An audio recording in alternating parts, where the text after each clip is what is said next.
প্রিয় শিক্ষার্থী বন্ধুরা, আজকে আমরা আলোচনা করব পদার্থ, পরমাণুর গঠন, পদার্থের ভৌত ও রাসায়নিক ধর্মসমূহ।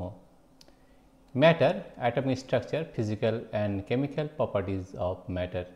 এই চ্যাপ্টার নাম্বার 4 এটা আলোচনা করব। আমরা আগেও বলেছিলাম এবং এখনও বলছি যে আমরা প্রতিটি লাইন পড়ব এবং পড়ার পরে এটা আলোচনা করব এবং তার তোমাদের যাতে কোনো বুঝতে অসুবিধা না হয় তার জন্য যতগুলো প্র্যাকটিক্যাল ক্লাস রয়েছে সব প্র্যাকটিক্যাল ক্লাসগুলো কিন্তু করব। ঠিক আছে? তো সবথেকে প্রথমে হচ্ছে পদার্থ, পরমাণুর গঠন, পদার্থের ভৌত ও রাসায়নিক ধর্মসমূহ, chapter number 4 matter, atomic structure, physical and chemical properties of matter. ঠিক আছে? এটা আমরা করব। যে পরমাণুর গঠন বা অ্যাটমিক স্ট্রাকচার আমাদের কেমন হয়, পরমাণুর গঠন সেটা সম্পর্কে জানব এবং কিভাবে এটা শুরু হয়েছিল, কিভাবে এটা আস্তে আস্তে একের পর এক ইমপ্রুভ করেছিল সেটা আমরা জানব। তাহলে সবথেকে প্রথমে যেটা আমাদের রয়েছে সূচনা বা ইন্ট্রোডাকশন। খ্রিস্ট জন্মের কয়েক শতাব্দী আগে ভারতীয় কৃষি কণাদ ও গ্রিক দার্শনিক ডেমোক্রিটাস বলেন যে পদার্থ মাত্রই অতি ক্ষুদ্র ক্ষুদ্র কণার সমষ্টি। আমরা জানি ম্যাটার বা আমরা পদার্থ যেটা বলি সেটা কিন্তু আমরা ক্ষুদ্র ক্ষুদ্র কণার কিন্তু সৃষ্টি, অনেক ক্ষুদ্র ক্ষুদ্র কণা দিয়ে কিন্তু তৈরি। 1808 খ্রিস্টাব্দে বিজ্ঞানী জর্জ ডাল্টন পদার্থের গঠন সম্বন্ধে সুনির্দিষ্ট বৈজ্ঞানিক মতবাদ ব্যক্ত করেন যা ডাল্টন পরমাণুবাদ নামে খ্যাত হয়েছিল। তার মতে প্রত্যেকটি মৌল অসংখ্য অতি ক্ষুদ্র অবিভাজ্য নিরেট কণিকা দ্বারা গঠিত। এই ক্ষুদ্রতম কণিকাগুলিকে তিনি নাম দেন পরমাণু। ঠিক আছে? পরমাণুর মধ্যে মৌলিক পদার্থে প্রায় সব ধর্ম বর্তমান থাকে। পরমাণুগুলি রাসায়নিক বিক্রিয়ায় অংশগ্রহণ করে। আমরা জানি যে পরমাণু যেগুলো তৈরি হয় সেগুলো কিন্তু রাসায়নিক বিক্রিয়ায় কিন্তু অংশগ্রহণ করে। পূর্বে মনে করা হতো পদার্থের সবচেয়ে ক্ষুদ্রতম কণা হলো পরমাণু এবং পরমাণু অবিভাজ্য, কিন্তু বর্তমানে নানা পরীক্ষা নিরীক্ষা দ্বারা প্রমাণিত হয়েছে যে পরমাণু আরও ক্ষুদ্র কণিকা দ্বারা গঠিত। পরমাণুর প্রধান তিনটি স্থায়ী কণিকা হল ইলেকট্রন, প্রোটন এবং নিউট্রন। এছাড়াও কিছু অস্থায়ী কণা যেমন পজিট্রন, মেসন, নিউট্রিনো ও কিছু সংমিশ্র কণা যেমন ডয়টেরন, আলফা ইত্যাদির অস্তিত্ব বর্তমান রয়েছে। আমরা জানি যে আমাদের প্রধান তিনটি স্থায়ী কণিকা হচ্ছে ইলেকট্রন, প্রোটন ও নিউট্রন।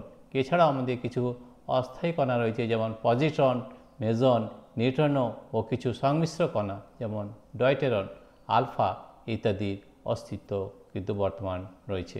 ঠিক আছে? এরপরে আমরা যাব ইলেকট্রন আবিষ্কার। আমরা আগেও বলেছি প্রতিটা লাইন আমরা পড়ব, তারপরে আবার আলোচনা করব। ঠিক আছে? ইলেকট্রন আবিষ্কার। ইলেকট্রন আবিষ্কার প্রথম হচ্ছে ডিসকভারি অফ ইলেকট্রন। 1878 এই যে ডিসকভারি ইলেকট্রন, তাহলে ইলেকট্রন কীভাবে প্রথমে আমাদের ডিসকভার করা হয়েছিল বা তৈরি হয়েছিল সেটা আমরা আগে জানব।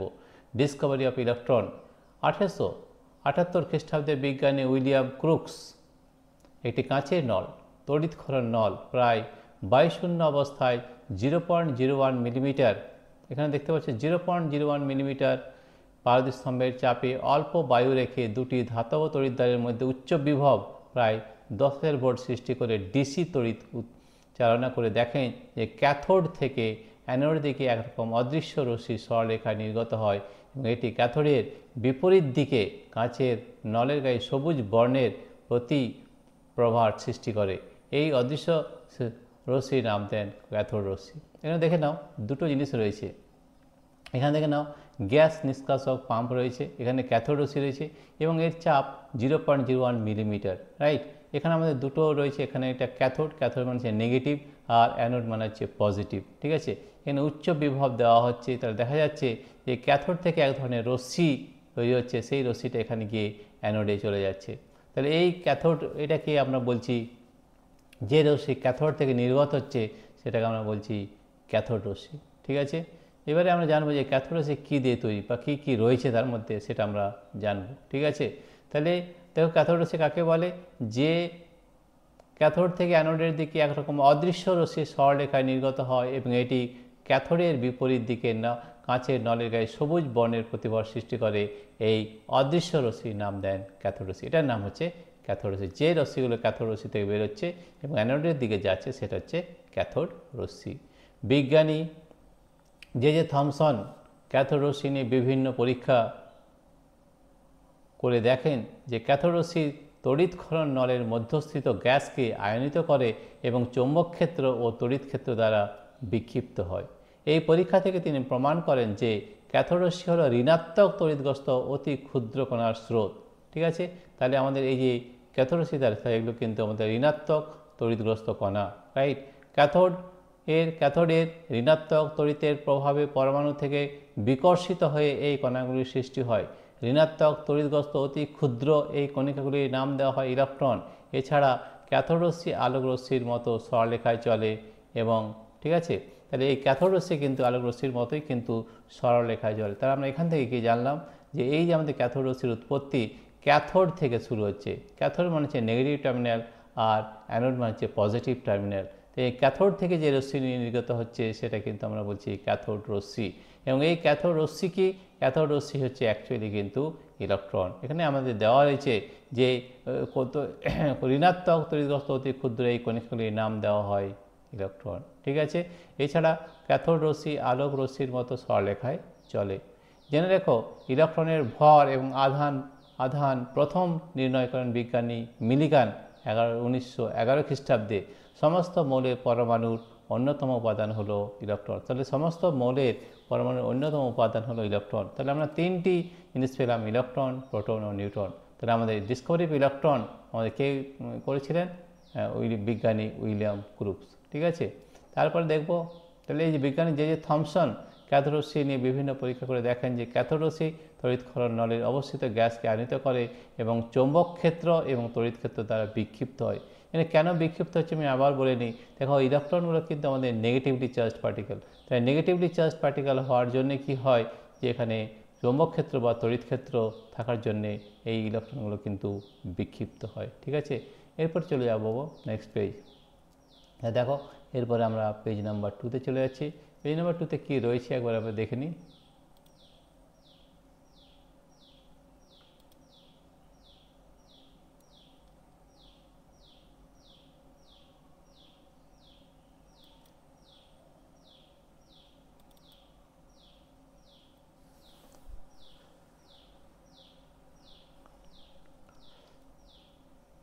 এই যে দেখো, তাহলে আমরা এখানে চলে এলাম। ঠিক আছে, তাহলে আগের সময় কি ছিল যে এখানে ক্যাথোড রশ্মি আলোক রশ্মির মতো সরলরেখায় চলে এবং এটির গতির অভিমুখ ক্যাথোড পাথ থেকে 90 ডিগ্রি কোণ, 90 ডিগ্রি কোণ অর্থাৎ ক্যাথোড পাথ থেকে লম্বভাবে বিন্যস্ত হয়। ক্যাথোড রশ্মি জিঙ্ক সালফাইডের উপর পড়লে প্রতিপ্রভার সৃষ্টি করে এবং এটি ফটোগ্রাফিক প্যাটার্নের সঙ্গে বিক্রিয়া করে। দেখো এভাবে আমরা জানলাম ইলেকট্রন আমাদের আবিষ্কার করেছিলেন যে থমসন নাম দেন এবং এরপরে যেটা আমরা পড়বো সেটা হচ্ছে প্রোটন। তাহলে আমরা প্রথমে কি জানলাম যে ইলেকট্রন যে রয়েছে আমাদের যে ইলেকট্রন, সেই ইলেকট্রন কিন্তু আমাদের ক্যাথোড রশ্মি থেকে তৈরি হয়েছে এবং ক্যাথোড রশ্মি হচ্ছে ইলেকট্রন কণার স্রোত। ক্যাথোড মানে হচ্ছে নেগেটিভ টার্মিনাল আর অ্যানোড মানে হচ্ছে পজিটিভ টার্মিনাল। সেখানে কিন্তু খুব কম চাপ থাকার জন্যে আমাদের ক্যাথোড থেকে বিশেষ ধরনের অদৃশ্য রশ্মি তৈরি হচ্ছে, যে রশ্মিটার নাম দেওয়া হয় ক্যাথোড রশ্মি। এবং এই ক্যাথোড কিছুই না, ক্যাথোড হচ্ছে অদৃশ্য আমাদের ইলেকট্রনের স্রোত কিন্তু হচ্ছে আমাদের ক্যাথোড রশ্মি। তাহলে ক্যাথোড রশ্মি থেকে আমরা ইলেকট্রন আবিষ্কার করেছিলাম। ঠিক আছে, এরপর হচ্ছে প্রোটন আবিষ্কার। Discovery of proton. আগেই প্রমাণ করা হয়েছে যে পরমাণুতে ঋণাত্মক আধানগ্রস্ত ইলেকট্রন থাকে। আমরা আগেও বলেছি যে আমাদের পরমাণুতে ঋণাত্মক যে আধানগ্রস্ত বা নেগেটিভলি চার্জড পার্টিকেল সেটা কিন্তু ইলেকট্রন। কিন্তু পরমাণু নিস্তড়িত হয়, পরমাণু কিন্তু আমাদের হয় নিস্তড়িত। কাজে বিজ্ঞানীদের ধারণা জন্মালো যে নিশ্চয়ই পরমাণুর মধ্যে ধনাত্মক তড়িৎগ্রস্ত কোনো কণা আছে। 1886 খ্রিস্টাব্দে গোল্ডস্টেইন এর পরীক্ষা থেকে জানা যায় পরমাণুতে ধনাত্মক আধানযুক্ত কণা বর্তমান। বিজ্ঞানী রাদারফোর্ড এই কণাগুলির নাম দেন প্রোটন। ঠিক আছে, তাহলে বিজ্ঞানী রাদারফোর্ড এই কণাগুলির নাম দেন প্রোটন। তাহলে আমাদের দুই ধরনের কণা পাওয়া গেল, এক হচ্ছে ইলেকট্রন যেটা হচ্ছে নেগেটিভলি চার্জ পার্টিকেল, আর একটা হচ্ছে প্রোটন যেটা হচ্ছে পজিটিভলি চার্জ পার্টিকেল। জেনে রাখো একটি হাইড্রোজেন পরমাণু থেকে একটি ইলেকট্রন নির্গত হয়ে যে আয়ন H+ গঠন করে সেটি কিন্তু প্রোটন। H+ আয়নকেই আমরা প্রোটন বলে জানি। ঠিক আছে, এরপর হচ্ছে থমসনের পরমাণুর মডেল। তাহলে আবার বিভিন্ন মডেল বিভিন্ন সময় এসেছিল, তার মধ্যে সবথেকে একটা জনপ্রিয় যেটা মডেল সেটা হচ্ছে থমসনের পরমাণু মডেল, থমসনস মডেল অফ অ্যাটম। তাহলে এই থমসনস মডেল অফ অ্যাটমে আমরা কি জেনেছি সেটা একটু জেনে নিই। নিউট্রন কণা আবিষ্কারের আগেই ইলেকট্রন ও প্রোটন পরমাণুর মধ্যে কিভাবে বিন্যস্ত থাকে সে বিষয়ে বিজ্ঞানী জে থমসন একটি প্রস্তাব দেন। থমসনের প্রস্তাবিত পারমাণবিক মডেলটি হলো পরমাণু একটি ধনাত্মক আধানযুক্ত সুষম গোলা। এই গোলকের মধ্যে ইলেকট্রনগুলি সুষমভাবে বণ্টিত থাকে এবং গোলকের মোট আধান শূন্য হয়। ঠিক আছে, তাহলে কি বলেছিলেন তিনি? থমসনের প্রস্তাবিত পারমাণবিক মডেলটি হলো পরমাণু একটি ধনাত্মক আধানযুক্ত সুষম গোলক। এটা একটা ধনাত্মক আধানযুক্ত সুষম গোলক, রাইট। এই গোলকের মধ্যে ইলেকট্রনগুলি সুষমভাবে বণ্টিত থাকে এবং গোলকের মোট আধান শূন্য হয়। থমসন প্রদত্ত পরমাণু এই মডেলটি প্লাম পুডিং মডেল বলে। প্লাম পুডিং মডেল বলেন, কিন্তু এর মধ্যে কিন্তু সীমাবদ্ধতা রয়েছিল। সীমাবদ্ধতা কী কী রয়েছে? পরবর্তীকালে বিজ্ঞানী রাদারফোর্ড আলফা কণা বিচ্ছুরণ পরীক্ষার সাহায্যে দেখান যে পরমাণুর মধ্যে ধনাত্মক আধানগুলি একটি ক্ষুদ্র অংশে সন্নিবিষ্ট থাকে এবং পরমাণুর প্রায় সমস্ত ভরই কেন্দ্রীভূত হয়। তাই থমসনের প্লাম পুডিং মডেলটি পরবর্তীকালে গ্রাহ্য করা হয় না। তাহলে এই যে থমসনের পরমাণু মডেল যে দেওয়া হয়েছিল সেটা কিন্তু ঠিক নয়, এবং সেই জন্যে আমরা আরও দেখব যে রাদারফোর্ডের আলফা কণা বিক্ষেপণ পরীক্ষা। এই রাদারফোর্ড আলফা কণা বিক্ষেপণ পরীক্ষা কিন্তু ইম্পর্ট্যান্ট রয়েছে, এইটি আমাদের খুব ভালো করে জানতে হবে। ঠিক আছে, তাহলে রাদারফোর্ড এটা কিন্তু এখান থেকে প্রশ্ন কিন্তু পরীক্ষার সময় পড়ার সুযোগ রয়েছে, সম্ভাবনা রয়েছে।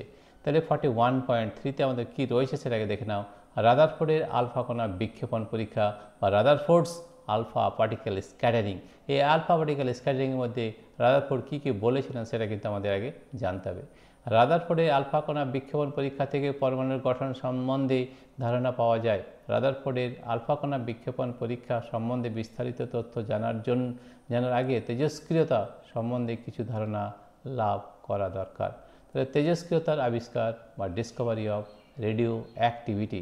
তো ডিসকভারি রেডিও অ্যাক্টিভিটি, তেজস্ক্রিয়তার আবিষ্কার আমরা সম্পর্কে কিছুটা জানব। বিজ্ঞানী হেনরি বেকারেল ইউরেনিয়াম ঘটিত একটি লবণকে পটাশিয়াম ইউরেনিল সালফেট একটি মোটা কালো কাগজে মুড়ে একটি ফটোগ্রাফিক প্লেটের উপর রেখে দেন। কয়েকদিন পরে তিনি দেখেন যে ফটোগ্রাফিক প্লেটে ওই লবণের একটি ছবি উঠেছে। তিনি ভাবতে থাকেন এটি কিভাবে সম্ভব হলো। পরে তিনি একটি সিদ্ধান্তে আসেন যে ওই লবণ থেকে একটি অদৃশ্য রশ্মি স্বতঃস্ফূর্তভাবে সবসময় নির্গত হয়, যা ফটোগ্রাফিক প্লেটকে আক্রান্ত করে। ঠিক আছে, এই রশ্মির নাম দেওয়া হয় তেজস্ক্রিয় রশ্মি বা রেডিও অ্যাক্টিভ রে। ইউরেনিয়াম, রেডিয়াম, থোরিয়াম প্রভৃতি উচ্চ আণবিক ভর বিশিষ্ট মৌলগুলি থেকে এই তেজস্ক্রিয় রশ্মি নির্গত হয়। এই মৌলগুলিকে বলে তেজস্ক্রিয় মৌল, রেডিও অ্যাক্টিভ এলিমেন্ট। মৌলগুলি তেজস্ক্রিয় রশ্মি নির্গমনের ধর্মকে বলে তেজস্ক্রিয়তা, একে বলা হয় রেডিও অ্যাক্টিভিটি। তেজস্ক্রিয় রশ্মি 3 প্রকারের হয়, যেমন আলফা রশ্মি, বিটা রশ্মি এবং গামা রশ্মি। আমরা আলফা পার্টিকেল বলে থাকি, আলফা পার্টিকেল, বিটা পার্টিকেল এবং গামা রশ্মি। আলফা রশ্মি হলো ধনাত্মক আধানযুক্ত হিলিয়াম কণার স্রোত। আমরা জানি আলফা কণা হচ্ছে ধনাত্মক হিলিয়াম কণার স্রোত এবং প্রতিটি আলফা কণার ভর হচ্ছে 4 একক এবং চার্জ হচ্ছে +2 একক। ঠিক আছে, বিটা কণা, এই যেমন বিটা কণা রয়েছে, বিটা কণা হলো উচ্চ শক্তি সম্পন্ন ঋণাত্মক আধানবিষ্ট ইলেকট্রন কণার স্রোত। ঠিক আছে, বিটা কণাটা হচ্ছে আমাদের ইলেকট্রন কণার স্রোত, রাইট। আর যে আমরা প্রথমে পেয়েছি যে আলফা রশ্মি, বিটা রশ্মি, গামা রশ্মি। আলফা রশ্মি হলো ধনাত্মক আধানযুক্ত হিলিয়াম কণার স্রোত। ঠিক আছে, প্রতিটি আলফা কণার ভর হচ্ছে 4 একক এবং চার্জ হচ্ছে +2 একক। গামা রশ্মি হলো তড়িৎ নিরপেক্ষ তড়িৎ চুম্বকীয় তরঙ্গ। তাহলে আমরা 3 ধরনের জিনিস পেলাম আমাদের তেজস্ক্রিয় থেকে, তেজস্ক্রিয়তা বা রেডিও অ্যাক্টিভিটি থেকে।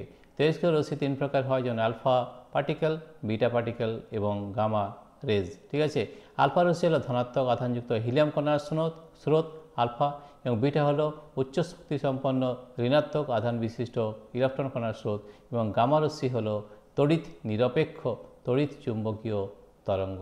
ঠিক আছে, এরপরে আমরা চলে যাব রাদারফোর্ডের পরীক্ষা বা রাদারফোর্ড এক্সপেরিমেন্ট।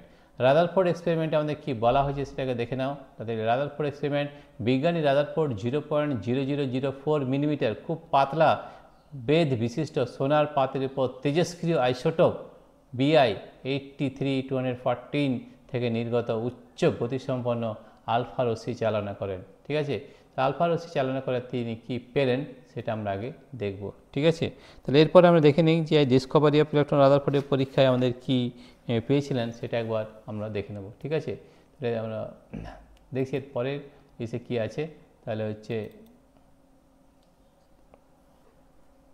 ঠিক আছে, পর্যবেক্ষণ রয়েছে। ঠিক আছে, এখান থেকে আমরা দেখতে পারবো, দেখে নাও ভৌতবিজ্ঞান ও পরিবেশ পরিচয়ের মধ্যে আমাদের কী কী রয়েছে। তাহলে সবথেকে প্রথমে দেখে নাও আমাদের কী রয়েছে, যে বিজ্ঞানী রাদারফোর্ড 0.004 মিলিমিটার পাতলা বেদ বিশিষ্ট সোনার পাতের উপর তেজস্ক্রিয় আইসোটোপ বিআই 83-214 থেকে নির্গত উচ্চ গতিসম্পন্ন আলফা রশ্মি চালনা করেন। পাতটির পেছনে একটি জিঙ্ক সালফাইডের প্রলেপ দেওয়া পর্দা রাখা হয়। ঠিক আছে, এই আলফা রশ্মি এই পর্দার উপর উজ্জ্বল আলোকবিন্দু সৃষ্টি করে। পরীক্ষাটি একটি আবদ্ধ বায়ুশূন্য পাত্রে ঘটানো হয়। ঠিক আছে, এখান থেকে আমাদের রাদারফোর্ড কয়েকটি বিশেষ জিনিস অবজারভেশন করেছিলেন বা পর্যবেক্ষণ করেছিলেন। সেই পর্যবেক্ষণগুলো কি কি সেটা কিন্তু আমরা এখানে জানব।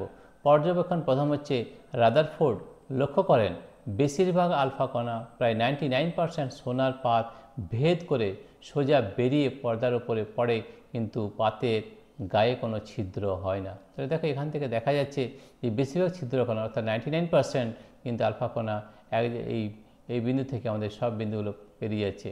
অর্থাৎ রাদারফোর্ড লক্ষ্য করেন যে বেশিরভাগ আলফা কণা প্রায় 99% সোনার পাত ভেদ করে সোজা বেরিয়ে পর্দার উপরে পড়ে, কিন্তু পাতের গায়ে কোনো ছিদ্র হয় না। 2 নম্বর অবজারভেশন বা 2 নম্বর পর্যবেক্ষণ ছিল, কিছু আলফা কণা সামান্য কোনো বিক্ষিপ্ত হয়ে ডান দিকে বা বাম দিকে বেঁকে যায়। কিছু কিছু কণা কিন্তু আমাদের ডান দিকে বা বাম দিকে বেঁকে যায়। অল্প সংখ্যক আলফা কণা 90 ডিগ্রি বা তার বেশি কোনো বিক্ষিপ্ত হয়। খুব কম সংখ্যক আলফা কণা 90 ডিগ্রি তার বেশি কোনো বিক্ষিপ্ত হয়। দু একটি কণা প্রায় 20,000-এর মধ্যে 20,000 কণার মধ্যে একটি কণা যে পথে যায় সে পথে আবার ফিরে আসে। অর্থাৎ এক্ষেত্রে আলফা কণার বিচ্যুতি কিন্তু 180 ডিগ্রি।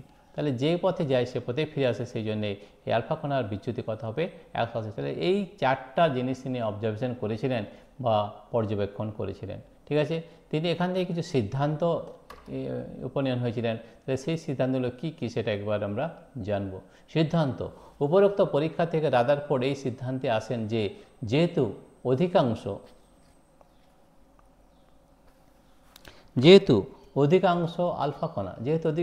আলফা কণা কোনো দিকে বিক্ষিপ্ত না হয়ে সোজা পথে বেরিয়ে আসে, অতএব পরমাণু নিরেট নয়, পরমাণুর বেশিরভাগ স্থানই ফাঁকা। অর্থাৎ ঠিক আছে, যেহেতু অধিকাংশ আলফা কণা কোনো দিকে বিক্ষিপ্ত না হয়ে সোজা পথে বেরিয়ে আসে, অতএব পরমাণু নিরেট নয়, পরমাণুর বেশিরভাগ স্থানই ফাঁকা। আমরা এখান থেকে দেখতে পাচ্ছি এই আলফা কণার স্রোত। এখানে কি দেখতে পাচ্ছি, এখানে আমাদের পজিটিভলি চার্জ পার্টিকেল বা এখানে আমাদের প্রোটন রয়েছে। এই যে আমাদের আলফা কণা দেখো বেশিরভাগ আলফা কণা কিন্তু আমাদের এখান থেকে বেরিয়ে যাচ্ছে। কিছু আলফা কণা কিন্তু আমাদের এই যে আলফা কণা আমাদের এই বেরিয়ে যাচ্ছে এখান থেকে কিন্তু কিছু বিক্ষিপ্ত হচ্ছে। আর 20,000-এর মধ্যে একটি যে পথে আসে সেই পথেই কিন্তু ফিরে যায়। ঠিক আছে, তো এখান থেকে আমাদের কী তাহলে সিদ্ধান্তে উপনীত হতে পারি, যেহেতু অধিকাংশ স্থানই ফাঁকা, কোনো দিকে বেশিরভাগ স্থান যেহেতু অধিকাংশ আলফা কণা কোনো দিকে বিক্ষিপ্ত না হয়ে সোজা পথে বেরিয়ে আসে, অতএব পরমাণু নিরেট নয়, পরমাণুর বেশিরভাগ স্থানই কিন্তু ফাঁকা রয়েছে। 2 নম্বর, যে আলফা কণাগুলি সামান্য কোণে বিক্ষিপ্ত হয় সেগুলি পরমাণুর ভিতর কোনো ধনাত্মক আধানের কাজ দিয়ে যায়, এর ফলে আলফা কণার সামান্য বিক্ষেপণ ঘটে। তাহলে দেখো এই যে চার্জ পার্টিকেল আমাদের আমরা জানি যে নিউক্লিয়াসের মধ্যে প্রোটন রয়েছে, আর আলফা হচ্ছে প্লাস কণা। তাহলে প্লাসের মধ্যে কি হয়, বিকর্ষণ হয়। সেই বিকর্ষণের ফলে কিন্তু কিছু কণা কিন্তু বিক্ষিপ্ত হয়। ঠিক আছে, যে আলফা কণাগুলি সামান্য কোণে বিক্ষিপ্ত হয় সেগুলি পরমাণুর ভিতর থেকে ধনাত্মক আধানের কাজ দিয়ে যায়, এর ফলে আলফা কণার সামান্য বিক্ষিপ্ত আধান যে আলফা কণাগুলি সামান্য কোণে বিক্ষিপ্ত হয় সেগুলি পরমাণুর ভিতরে কোনো ধনাত্মক আধানের কাজ দিয়ে যায়, এর ফলে আলফা কণার সামান্য বিক্ষেপণ ঘটে। ঠিক আছে, 3 নম্বর আবার কি আছে সেটাও দেখে নিই। ধনাত্মক আধানকে বিকর্ষণ করে আলফা রশ্মি ধনাত্মক আধানযুক্ত কণা। আমি আগেই বলেছি এটা হচ্ছে আলফা কণার আধান হচ্ছে প্লাস, এবং আমাদের যে নিউক্লিয়াস রয়েছে নিউক্লিয়াসের মধ্যে রয়েছে প্রোটনের আধান হচ্ছে প্লাস। তাহলে প্লাসে বিকর্ষণ হয়, এই বিকর্ষণ হওয়ার জন্যে কিন্তু এখানে বিক্ষিপ্ত হচ্ছে বা বিক্ষেপণ হচ্ছে। ঠিক আছে, ধনাত্মক আধানকে বিকর্ষণ করে আলফা রশ্মি ধনাত্মক আধানযুক্ত কণা। সুতরাং গতিশীল ভারী আধানযুক্ত আলফা কণাকে তার গতির বিপরীতে ফিরিয়ে দিতে পারে অপর এক ভারী ধনাত্মক আধানগ্রস্ত কণা। আবার মাত্র 20,000-এর মধ্যে যেহেতু একটি আলফা কণা যে পথে যায় সে পথে ফিরে আসে, সেহেতু প্রমাণিত হয় যে পরমাণুর সমগ্র আয়তনের তুলনায় অতি ক্ষুদ্র এক স্থানে পরমাণুর ধনাত্মক আধান প্রোটন ও পরমাণুর প্রায় সমগ্র ভর কেন্দ্রীভূত আছে। একে নিউক্লিয়াস বা পরমাণু কেন্দ্রক বলে। তাহলে এই জিনিসটাকে বলি আমরা নিউক্লিয়াস। নিউক্লিয়াসের মধ্যে আমাদের থাকে প্রোটন ও নিউট্রন এবং এর চারিপাশে থাকে আমাদের ইলেকট্রনগুলো কিন্তু ঘোরাফেরা করে। ঠিক আছে, তাহলে এইটাই আমাদের সিদ্ধান্ত। আমরা 3 নম্বর সিদ্ধান্ত পেয়েছি যে পরমাণুর সমগ্র আয়তনের তুলনায় অতি ক্ষুদ্র এক স্থানে পরমাণুর ধনাত্মক আধান প্রোটন এবং পরমাণুর প্রায় সমগ্র ভর কিন্তু কেন্দ্রীভূত আছে। এই নিউক্লিয়াসের মধ্যে কিন্তু সমস্ত ভরই কিন্তু কেন্দ্রীভূত রয়েছে, অর্থাৎ এখানে রয়েছে প্রোটন এবং নিউট্রন। অধিকাংশ 4 নম্বর বলা হয়েছে যে ইলেকট্রনগুলি নিউক্লিয়াসের বাইরে ফাঁকা স্থানে অবস্থান করে। অধিকাংশ আলফা কণা যখন ওই ফাঁকা স্থানের মধ্য দিয়ে যায় তখন ইলেকট্রন দ্বারা আলফা কণা আকৃষ্ট হয়। কিন্তু আলফা কণার ভর ইলেকট্রনের তুলনায় অনেক বেশি। ইলেকট্রনের আকর্ষণ আলফা কণার গতিপথকে প্রভাবিত করতে পারে না। এই জন্য অধিকাংশ আলফা কণা সোজা পথে বেরিয়ে আসে। পরমাণু সম্পূর্ণরূপে তড়িৎ প্রসম এই জন্যে, কারণ আমাদের যতগুলো প্রোটন থাকে ততগুলো ইলেকট্রন থাকে। তাহলে প্রোটন হচ্ছে পজিটিভলি চার্জ পার্টিকেল এবং ইলেকট্রন হচ্ছে নেগেটিভলি চার্জ পার্টিকেল। তাহলে দেখো যতগুলো প্রোটন ততগুলো যদি ইলেকট্রন থাকে তাহলে কিন্তু পরমাণু নিস্তড়িত হবে বা কোনো তড়িৎ থাকবে না, নিস্তড়িত। ঠিক আছে, তাহলে পরমাণু মডেল হচ্ছে নিউট্রাল মানে হচ্ছে পজিটিভ চার্জও নয় এবং নেগেটিভ চার্জও নয়, কারণ যতগুলো প্রোটন থাকে ততগুলি কিন্তু ইলেকট্রন থাকে। তাহলে এই সিদ্ধান্তগুলো কিন্তু তোমাদের মনে রাখতে হবে যে রাদারফোর্ড কী পর্যবেক্ষণ করেছিলেন এবং কী সিদ্ধান্ত দিয়েছিলেন। এই সিদ্ধান্তগুলোর উপরে নির্ভর করে আমাদের রাদারফোর্ড পরমাণু মডেল দিয়েছিলেন। Rutherford model of an atom. তাহলে এই Rutherford model of an atom সম্পর্কে এবারে আমরা জানব এবং আমাদের এই চ্যাপ্টারের পর প্রতিটি প্রশ্ন, প্রতিটি চ্যাপ্টারের প্রতিটি লাইন আমরা পড়ব এবং শেষে আমার কী রয়েছে সেটাও কিন্তু আমরা জানব। ঠিক আছে, তাহলে রাদারফোর্ড মডেল অফ অ্যাটম আমাদের কী দেওয়া হয়েছে। রাদারফোর্ডের পরমাণু মডেল অনুযায়ী প্রতিটি মৌলের পরমাণুতে প্রধানত 2টি অংশ থাকে, পরমাণু কেন্দ্রক বা নিউক্লিয়াস এবং নিউক্লিয়াসের বাইরে ইলেকট্রন মহল। তাহলে আমাদের দুটো পার্ট, একটা হচ্ছে নিউক্লিয়াস আর নিউক্লিয়াসের বাইরে হচ্ছে ইলেকট্রন মহল। পরমাণু কেন্দ্রক বা নিউক্লিয়াস, তাহলে নিউক্লিয়াসের মধ্যে আমাদের কী থাকে। পরমাণুর কেন্দ্রে যে ক্ষুদ্রতম অংশে পরমাণুর সমস্ত ধনাত্মক আধান ও ভর অবস্থান করে সেই অংশটিকে পরমাণুর নিউক্লিয়াস বলে। পরমাণুর নিউক্লিয়াসে ধনাত্মক আধানগ্রস্ত কণা প্রোটন থাকে। পরমাণুর নিউক্লিয়াসে থাকে আমাদের ধনাত্মক আধানগ্রস্ত কণা, দ্যাট ইজ প্রোটন। নিউক্লিয়াসের ব্যাস 10⁻13 সেন্টিমিটার, পরমাণুর ব্যাসের 10⁻8 সেন্টিমিটার, প্রায় 1 লক্ষ ভাগের 1 ভাগ মাত্র। তাহলে দেখো নিউক্লিয়াসের ব্যাস কিন্তু আমাদের যে পরমাণুর ব্যাস তার চেয়ে কিন্তু অনেক কম, রাইট। তাহলে কত ভাগ রয়েছে, যে প্রায় 1 লক্ষ ভাগের 1 ভাগ মাত্র, অর্থাৎ এই নিউক্লিয়াসটা কিন্তু খুবই ছোট। এখান থেকে আমরা কিন্তু বুঝতে পারছি। ঠিক আছে, এরপরে দেখে নিই কী রয়েছে। এরপরে রয়েছে আমাদের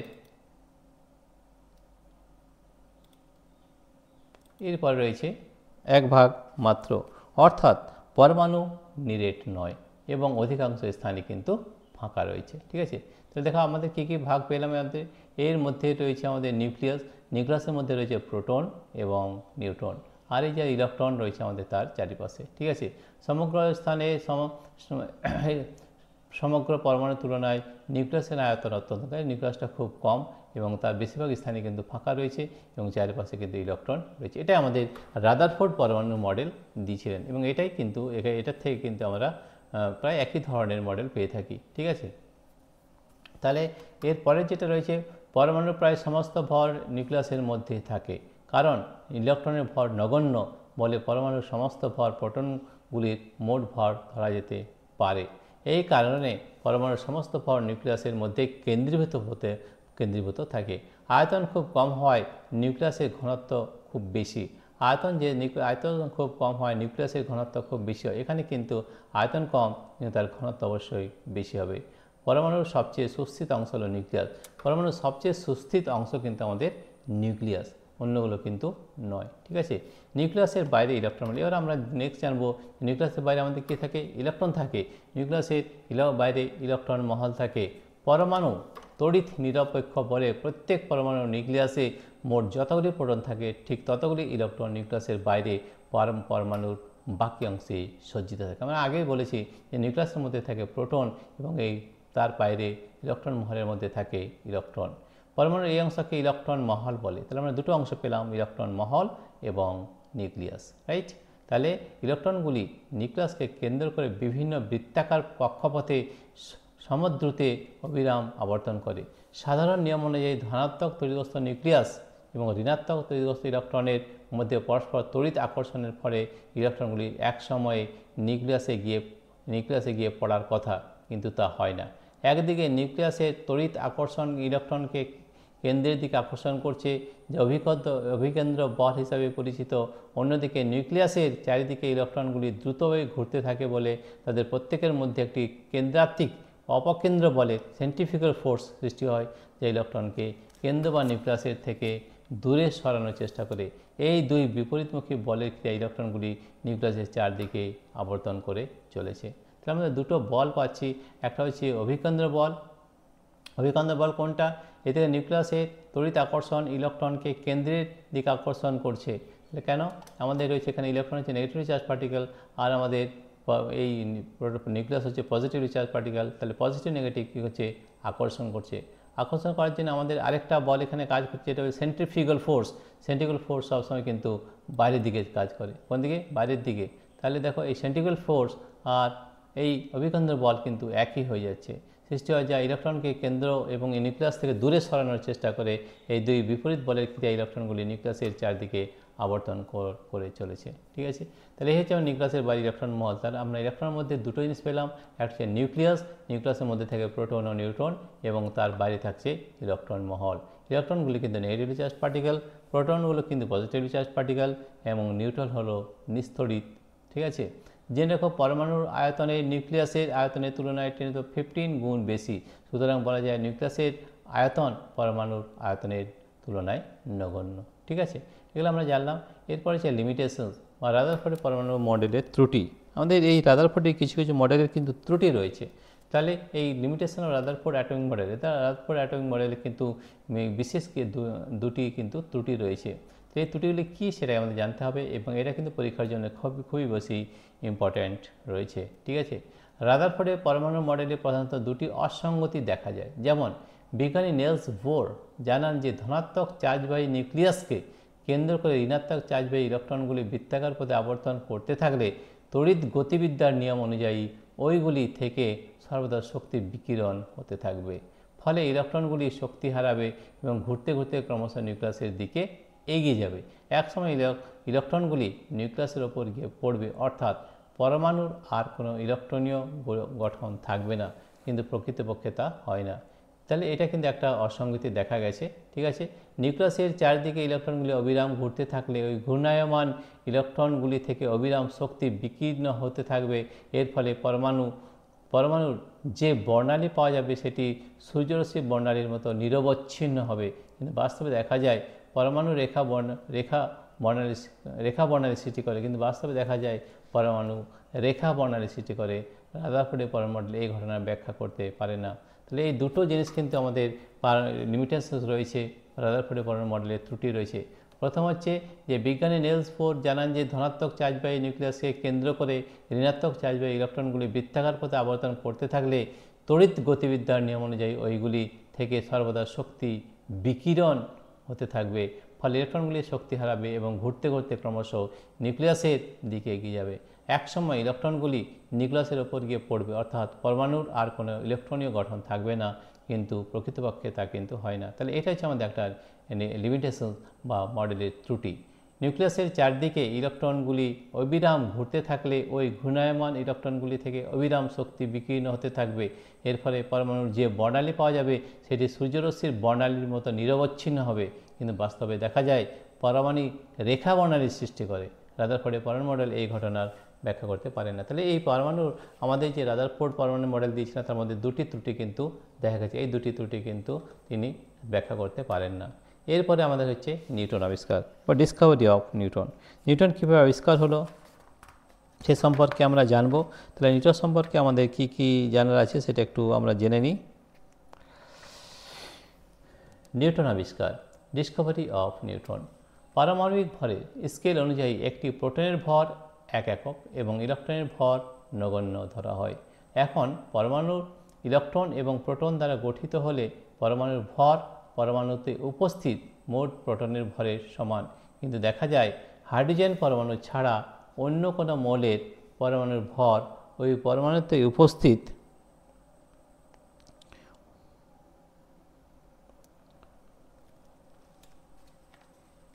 মোট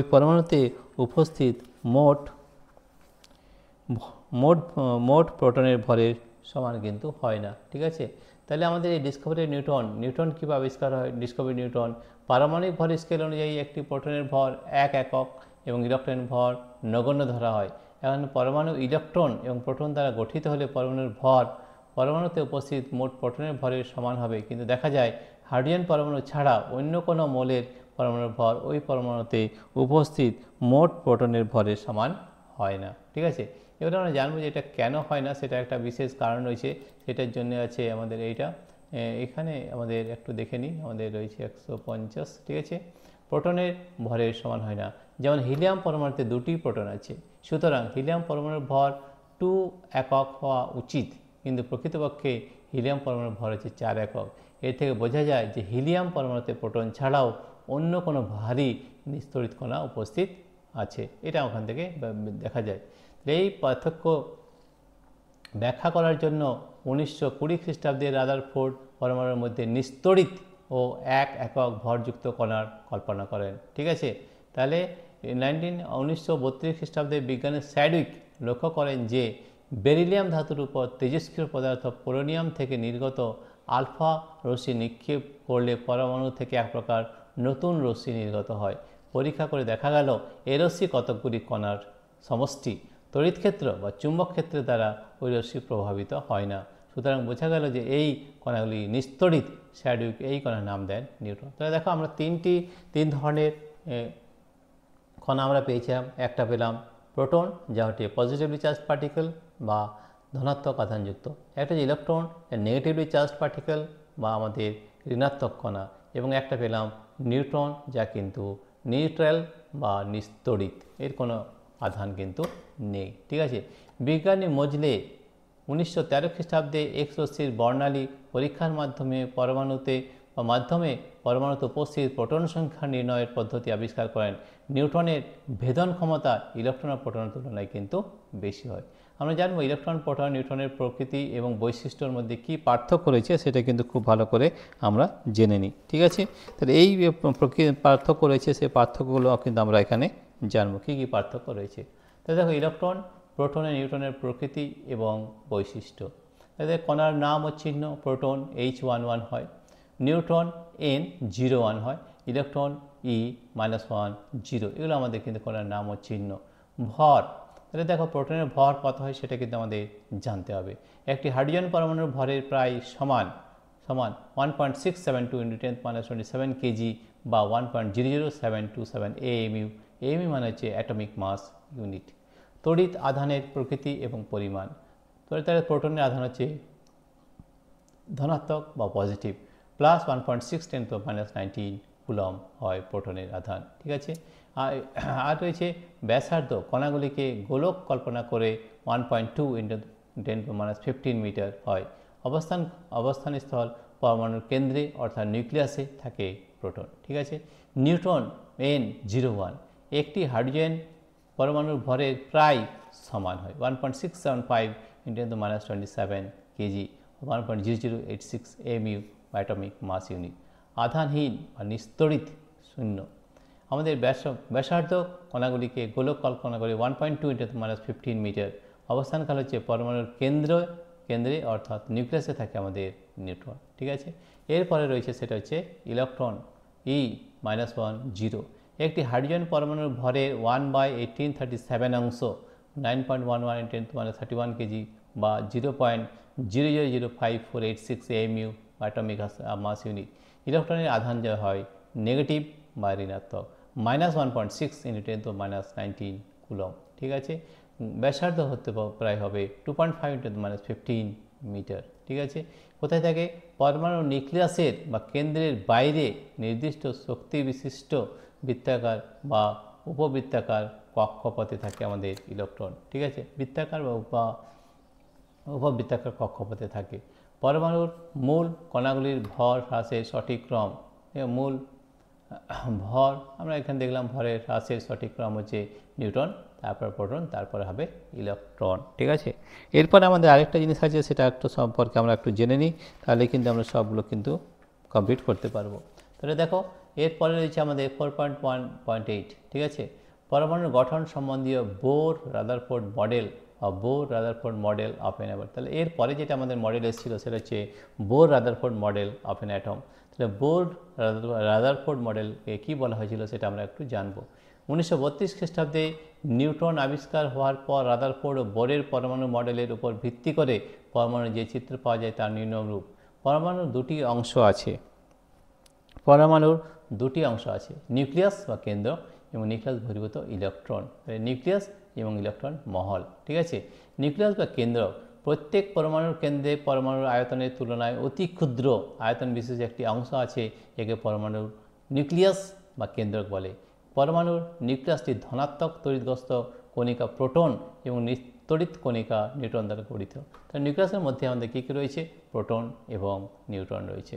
পরমাণুর নিউক্লিয়াসে অবস্থিত প্রোটন ও নিউট্রনকে একত্রে নিউক্লিয়ন বলে। অর্থাৎ নিউক্লিয়াসের মধ্যে যে কণা থাকে, যে কণাগুলি থাকে, সেই কণাগুলিকে বলা হয় নিউক্লিয়ন। অর্থাৎ প্রোটন এবং নিউট্রনকে বলা হয় নিউক্লিয়ন। পরমাণুর নিউক্লিয়াসে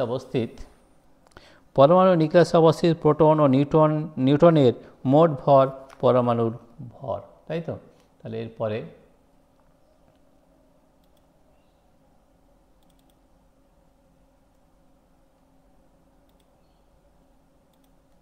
রয়েছে আমাদের মোট ভর, কারণ ইলেকট্রনের ভর কিন্তু অতি নগণ্য। ঠিক আছে, তাহলে আমরা কী জানলাম?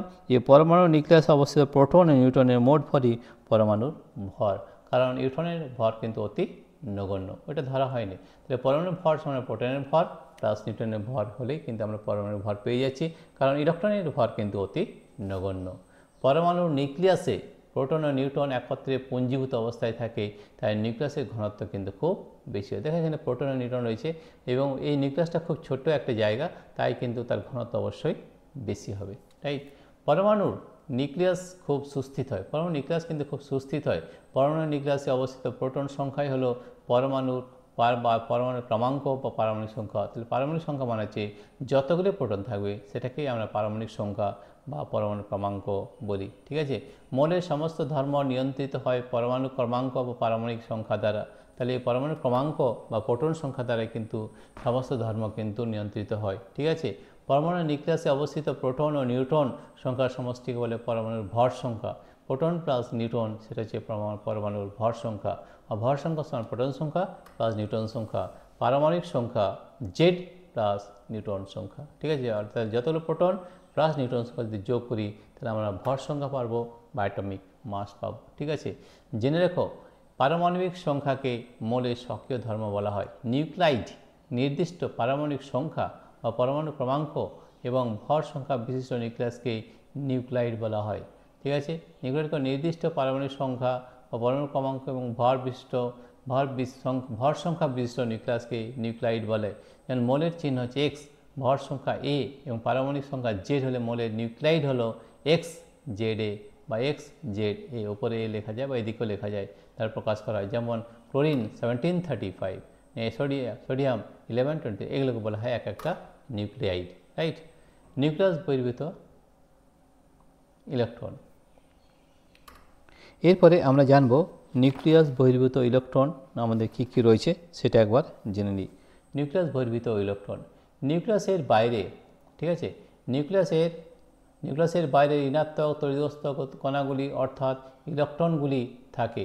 ইলেকট্রনগুলি নিউক্লিয়াসের চারদিকে শূন্যস্থানে ক্রমবর্ধমান বিভিন্ন ব্যাসের কতগুলি সমকেন্দ্রিক কিন্তু বৃত্তাকার পথে আবর্তনশীল। তো দেখো এখানে রয়েছে আমাদের নিউক্লিয়াস, এই চারপাশে কিন্তু ইলেকট্রন কণা ঘোরাফেরা করছে। ইলেকট্রন পরিভ্রমণের এই পথকে কক্ষ বা খোলক, অরবিট বা সেল বলে। এই কক্ষপথকে বলা হয় অরবিট বা সেল। ঠিক আছে, ইলেকট্রনগুলি নিউক্লিয়াসকে কেন্দ্র করে ক্রমবর্ধমান ব্যাসের কতগুলি নির্দিষ্ট অনুমোদনযোগ্য কক্ষপথে আবর্তন করে। এই কক্ষগুলি স্থায়ী বা কোয়ান্টাম কক্ষ, স্টেশনারি বা কোয়ান্টাম অরবিট বলে। এগুলোকে বলা হয় স্টেশনারি সেল বা কোয়ান্টাম অরবিট। এই কক্ষপথগুলিকে আবর্তনের সময় ইলেকট্রনগুলি কোনো শক্তি কিন্তু বিকিরণ করে না। ঠিক আছে, এই কারণে কোনো কক্ষপথের শক্তি এবং ওই কক্ষে আবর্তনশীল ইলেকট্রনের গতি নির্দিষ্ট থাকা ইলেকট্রনগুলি কক্ষপথ থেকে বিচ্ছিন্ন হয় না। একটি কক্ষপথে আবর্তনশীল ইলেকট্রনগুলির গড় শক্তির পরিমাণ নির্দিষ্ট থাকে। এই জন্য বিভিন্ন শক্তি বিশিষ্ট এই সুস্থিত কক্ষপথগুলিকে মুখ্য শক্তিস্তর বা এনার্জি লেভেলস বলা হয়। এন দিয়ে এই মুখ্য শক্তিস্তরকে প্রকাশ করা হয়। এন এর মান ইলেকট্রন কক্ষের শক্তির স্তর নির্দেশ করে। নিউক্লিয়াস থেকে পরপর দূরত্ব অনুসারে কক্ষপথগুলিকে যথাক্রমে কে এইভাবে আমাদের সাজানো হয়। কে হচ্ছে n=1, এল হচ্ছে n=2, এম হচ্ছে n=3, এন হচ্ছে n=4, ও হচ্ছে n=5, এন হচ্ছে 6, পি এবং ও হচ্ছে n7। ঠিক আছে, তাহলে কে, এল, এম, এন ও এইভাবে n=1, 2, 3, 4, 5 এইভাবে সাজানো হয়।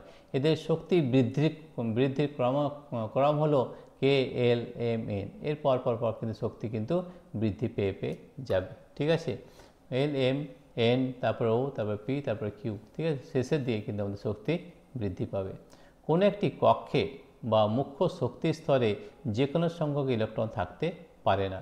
প্রত্যেক কক্ষে সর্বাধিক যত সংখ্যক ইলেকট্রন থাকতে পারে তার সংখ্যা নির্দিষ্ট। এই সংখ্যাটি 2n², যেখানে n কক্ষ বা মুখ্য শক্তি স্তরের ক্রমিক সংখ্যা বা মুখ্য কোয়ান্টাম সংখ্যা n=1, 2। তো দেখো এই যে প্রথম কক্ষ এল, কে আছে, n=1, এর সর্বাধিক ইলেকট্রন সংখ্যা 2 × 1² অর্থাৎ 2, অর্থাৎ প্রথম কক্ষে দুটোর বেশি কিন্তু ইলেকট্রন থাকতে পারে না। দ্বিতীয় কক্ষ এল, কে এর পরে হচ্ছে এল আছে ক্ষেত্রে n=2, তাহলে এখানে 2n² যদি হয় তাহলে দ্বিতীয় কক্ষে 8টার বেশি ইলেকট্রন থাকতে পারে না। তৃতীয় কক্ষ হচ্ছে এম, মুখ্য কোয়ান্টাম সংখ্যা হচ্ছে n=3, তাহলে 2n² ফর্মুলা যদি দেওয়া হয় তাহলে 18টি ইলেকট্রনের বেশি তৃতীয় কক্ষে কিন্তু থাকতে পারে না। চতুর্থ কক্ষে n=4, তাহলে 2n² 32, তাহলে এখানে কিন্তু 32টার বেশি কিন্তু ইলেকট্রন থাকতে পারে না। ঠিক আছে, তাহলে আমরা এখানে দেখতে পাচ্ছি যে কক্ষ বা মুখ্য শক্তিস্তরের ক্রমিক সংখ্যা, মুখ্য কোয়ান্টাম সংখ্যা n=1, 2, 3 প্রভৃতি। কক্ষের ক্রমিক সংখ্যা যাই হোক না কেন, পরমাণুর সবচেয়ে বাইরের কক্ষপথে 8টির বেশি ইলেকট্রন থাকতে পারে না এবং এর আগের কক্ষে, তৃতীয় কক্ষে সর্বাধিক 18টি ইলেকট্রন থাকবে। একমাত্র হিলিয়াম পরমাণুর বাইরের কক্ষে 2টি এবং হাইড্রোজেন পরমাণুর বাইরের কক্ষে 1টি ইলেকট্রন থাকে। এই হিলিয়াম এবং হাইড্রোজেন ছাড়া বাকি কিন্তু এই নিয়ম মেনে চলবে। ঠিক আছে, তাহলে তাহলে আমাদের একটি কক্ষপথে আমাদের কতগুলি ইলেকট্রন থাকবে? সর্বাধিক 2n², এর বেশি কিন্তু থাকতে পারে না। তাহলে প্রথম কক্ষে সর্বাধিক থাকবে 2, দ্বিতীয় কক্ষ হচ্ছে 8, তৃতীয় কক্ষে 18 এবং চতুর্থ কক্ষে 32টার বেশি ইলেকট্রন কিন্তু থাকতে পারে না। একমাত্র হিলিয়াম পরমাণুর বাইরের কক্ষে 2টি এবং হাইড্রোজেন পরমাণুর বাইরের কক্ষে 1টি ইলেকট্রন থাকে। তাহলে দেখো আজকে এই পর্যন্ত করবো। তোমাদের যদি বুঝতে কোনো অসুবিধা হয় তাহলে অবশ্যই তাহলে কমেন্টে জানাবে এবং তোমাদের এই ভিডিওটি কেমন লাগলো সেটা কিন্তু অবশ্যই জানাবে। তাহলে আমরা পরপর কিন্তু ভিডিও করে যাব। আমরা আগেই বলে নিই যে আমরা এই যে পার্টটা নিলাম এটা কিন্তু আমাদের সাতরা পাবলিকেশন ভৌত বিজ্ঞান ও পরিবেশ পরিচয় ক্লাস 9 থেকে নেওয়া হয়েছে এবং দেখো এটা হচ্ছে সাতরা পাবলিকেশনের মাইতি বেরা সাতরা যে বইটি রয়েছে সেখান থেকে আমরা নিয়েছি। তো এই ধরনের বিভিন্ন আমরা চ্যাপ্টার নেব এবং আগেও বলেছি আমরা একটা লাইন নিয়ে আলোচনা করব, তারপরে আমরা বিভিন্ন ধরনের আরও ভিডিও দেওয়া হবে। তো প্রিয় শিক্ষার্থী বন্ধুরা, তোমাদের যদি এই ভিডিওটি ভালো লেগে থাকে তাহলে অবশ্যই সাবস্ক্রাইব, লাইক ও শেয়ার করবে এবং তোমাদের যদি এই ভিডিওটি ভালো লেগে থাকে তাহলে অবশ্যই কমেন্টে অবশ্যই একবার জানাবে। তাহলে আমরা কিন্তু আরও ভিডিও নিয়ে আসব এবং এই ধরনের বহু প্রশ্ন নিয়ে আলোচনা করব। এবং শুধু তাই নয়, আমাদের এই ভিডিও ডেসক্রিপশনে অ্যাপ লিঙ্ক দেওয়া রয়েছে। আমরা আগেও বলেছিলাম যে আমরা কিন্তু বেশিরভাগ ক্ষেত্রে অ্যাপের মাধ্যমে পড়াই। আমাদের অ্যাপের নাম হচ্ছে পাই এডুকেশন। এই অ্যাপের মাধ্যমে এই ক্লাস 9-এর প্রতিটি চ্যাপ্টারের উপর দেওয়া রয়েছে, যতগুলো প্রশ্ন উত্তর রয়েছে সব কিছু, এবং আমরা 3টি বই নিয়েই আলোচনা করি। এই আমরা সাতরা পাবলিকেশন এবং আমাদের আরেকটা রয়েছে, সেটা হচ্ছে আমাদের প্রান্তিক সাঁতরা এই বই বা আমরা অন্যান্য বই নিয়ে কিন্তু প্রশ্ন উত্তর কিন্তু আলোচনা করব এবং বিভিন্ন এই প্রশ্ন উত্তর কিন্তু আমাদের অ্যাপের মাধ্যমে কিন্তু পাবে। শুধু তাই নয়, আমরা এর কিন্তু প্র্যাকটিক্যাল পরীক্ষা করে থাকি। তোমরা দেখবে আমাদের অ্যাপের মধ্যে রয়েছে এই ভিডিও ডেসক্রিপশনে অ্যাপের লিঙ্ক দেওয়া রয়েছে, সেই লিঙ্কে ট্যাপ করলে আমাদের অ্যাপটি কিন্তু ডাউনলোড হয়ে যাবে। আমাদের অ্যাপের নাম হচ্ছে পাই এডুকেশন। তোমরা যদি দেখতে চাও যে আমাদের পাই এডুকেশনে কী কী রয়েছে, সেই পাই এডুকেশন অ্যাপটি তোমরা ওখান থেকে ডাউনলোড করতে পারবে এবং ডাউনলোড করলে কী কী অ্যাপের মধ্যে রয়েছে সেটা কিন্তু তোমাদের একবার দেখিয়ে দিচ্ছি। ঠিক আছে, তাহলে দেখো আমাদের এই অ্যাপের নাম হচ্ছে পাই এডুকেশন। এই অ্যাপের মধ্যে কী কী রয়েছে সেটা একবার আমাদের এখানে দেখিয়ে দিচ্ছি যে আমাদের অ্যাপের মধ্যে কী কী রয়েছে। এই অ্যাপের মধ্যে আমাদের বিভিন্ন ক্লাস 9-এর যে রয়েছে সেগুলো প্র্যাকটিক্যাল ক্লাস রয়েছে এবং থিওরিটিক্যাল ক্লাস রয়েছে, সেখান থেকে তোমরা কিন্তু সব দেখতে পারবে। ঠিক আছে, তো দেখো আমাদের এই অ্যাপটির নাম হচ্ছে পাই এডুকেশন। এই পাই এডুকেশন অ্যাপটির মধ্যে আমাদের কী কী রয়েছে সেটা একবার দেখিয়ে দিচ্ছি। এটা হচ্ছে আমাদের অ্যাপ। এই অ্যাপের মধ্যে বিভিন্ন ধরনের কোর্স রয়েছে। এই কোর্সগুলো তোমরা যে কোনোভাবেই এখান থেকে কিন্তু ডাউনলোড করতে পারবে এবং সেখান থেকে জানতে পারবে। তো দেখো এই যে আমাদের ফিচার্স কোর্স রয়েছে, এই কোর্সটা দেখে নাও। এই কোর্সটা রয়েছে আমাদের, এটা ক্লাস 9-এর কোর্স এবং প্রতিটি কোর্সের মধ্যেই আমাদের থিওরি ক্লাস এবং প্র্যাকটিক্যাল ক্লাস রয়েছে। তাহলে দেখো এটা হচ্ছে আমাদের কোর্স এবং এখানে দেখো এখানে আমাদের প্রতিটা কন্টেন্ট কতগুলো রয়েছে, 110টা কন্টেন্ট রয়েছে। মেজারমেন্ট প্রথম চ্যাপ্টার আমাদের 41টা ভিডিও রয়েছে, তার মধ্যে প্র্যাকটিক্যাল ক্লাস এবং থিওরি ক্লাস কিন্তু আলোচনা করা হয়েছে। প্রতিটি প্রশ্ন কিন্তু আমরা নিয়েছি এবং প্রতিটি চ্যাপ্টারের ওপর কিন্তু আমাদের কোশ্চেন করা রয়েছে, পরিমাপ ও একক প্রথম চ্যাপ্টার। তারপর দ্বিতীয় চ্যাপ্টার যেটা রয়েছে সেটা হচ্ছে আমাদের বল ও গতি, এখানে 57 ভিডিও রয়েছে। তারপরে চ্যাপ্টার নাম্বার 3তে আমাদের রয়েছে চ্যাপ্টার নাম্বার পদার্থ গঠন ও ধর্ম। ঠিক আছে, এগুলো কিন্তু আমাদের ইংরেজিতে লেখা রয়েছে যদিও। ঠিক আছে, চ্যাপ্টার 4 এবং চ্যাপ্টার 5-এ যেটা রয়েছে চ্যাপ্টার 5, এগুলো সব কিন্তু আমাদের করে দেওয়া রয়েছে এবং কিছু জিনিস বাকি যেমন হিট থেকে নেওয়া হয়নি, আজকে আমরা ম্যাটার করলাম। তাহলে এই ধরনের একটা ভিডিও কিন্তু তোমরা দেখতে পারবে এবং প্রতিটি ভিডিওর মধ্যেই কিন্তু আমাদের প্র্যাকটিক্যাল ক্লাস রয়েছে, রাইট। তাহলে এই প্র্যাকটিক্যাল ক্লাস, তাহলে এই ধরনের যদি তোমরা একটা ভিডিও তোমাদের দেখিয়ে দিতে পারি যে এই যে মেজারমেন্টের মধ্যে দেখো এই ধরনের ভিডিও কিন্তু রয়েছে এবং শুধু তাই নয়, আর প্র্যাকটিক্যাল ক্লাসও কিন্তু করে দেওয়া আছে। আমরা দু একটা প্র্যাকটিক্যাল ক্লাস দেখিয়ে দিচ্ছি যে প্র্যাকটিক্যাল ক্লাস কীভাবে করা হয় সেটাও দেখিয়ে দিচ্ছি। আমাদের কিন্তু এখানে প্র্যাকটিক্যাল ক্লাস এবং থিওরিটিক্যাল ক্লাস দুটোই কিন্তু করা হয়। তোমরা যদি এই চ্যাপ্টার নিতে দেখো এখানে সাইফনের প্র্যাকটিক্যাল ক্লাস করে দেওয়া রয়েছে। এই ভিডিওটি তোমাদের একটু দেখিয়ে দিচ্ছি সামান্য, তাহলে তোমরা ভালোভাবে বুঝতে পারবে।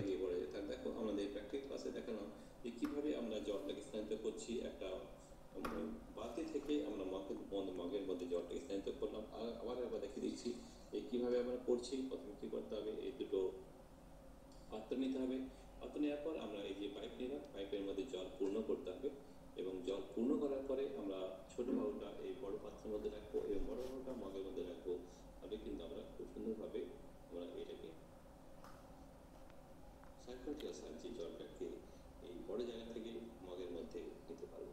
দেখো আমরা কিভাবে এটা নিচ্ছি সেটা আমরা আরেকবার প্র্যাকটিক্যাল ক্লাস করে দেখাচ্ছি।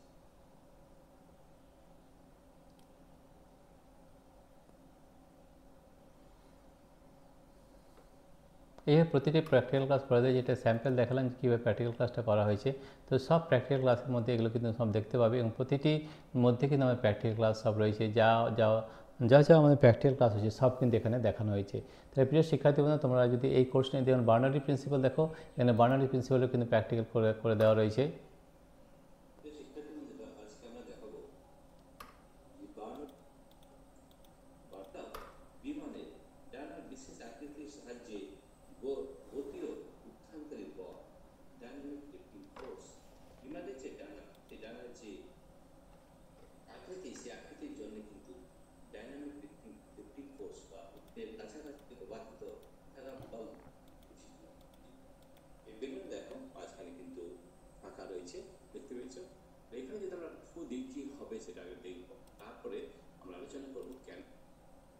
ঠিক আছে, তাহলে এই ধরনের বিভিন্ন প্র্যাকটিক্যাল ক্লাসও কিন্তু তো করে দেওয়া রয়েছে। তাহলে তোমরা এই আমাদের অ্যাপটি ডাউনলোড করো এবং অ্যাপটি থেকে বিভিন্ন ধরনের প্র্যাকটিক্যাল ক্লাস এবং থিওরি ক্লাস পেয়ে যাবে, রাইট। প্রিয় শিক্ষার্থী বন্ধু, তোমাদের যদি এই ভিডিওটি ভালো লেগে থাকে অবশ্যই তোমরা আমাদের এই অ্যাপটি ডাউনলোড করো এবং অ্যাপের মধ্যে বিভিন্ন যে প্রশ্ন রয়েছে সেখান থেকে সব কিছু কিন্তু পেয়ে যাবে এবং প্র্যাকটিক্যাল ক্লাসও কিন্তু করে দেওয়া রয়েছে। প্রিয় শিক্ষার্থী বন্ধুরা, তোমাদের যদি এই ভিডিওটি ভালো লেগে থাকে তাহলে প্লিজ সাবস্ক্রাইব, লাইক ও শেয়ার করবে। Thank you everybody for watching this video.